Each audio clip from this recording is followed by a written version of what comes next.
അമ്മേ, ആ ഇതെന്നെ ഒറ്റയ്ക്കേ ഉള്ളോ? പിന്നെ ഞാനെന്താ അവിടുത്തെ വീട്ടുകാരെ നാട്ടുകാരായിട്ട് വരണമായിരുന്നോ? എന്നാടി വന്നു കയറിയപ്പോഴും ഇത്ര കലിപ്പ്? സ്വന്തം വീട്ടിലോട്ട് വരാനായിട്ട് ട്രെയിനും ബസ്സും കയറി ഞാൻ നടന്ന് കുത്തി ഇവിടെ വരണം.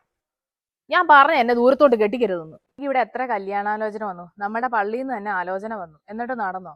നിന്റെ തലയിലെഴുത്ത് ദൂരത്തോട്ട് പോകാനായിരിക്കും. അമ്മ ഇവിടെ ഇരിക്കും. സ്വന്തം വീട്ടിലോട്ട് വരാൻ വേണ്ടി രാവിലെ അവിടെ നിന്ന് ഇറങ്ങണം.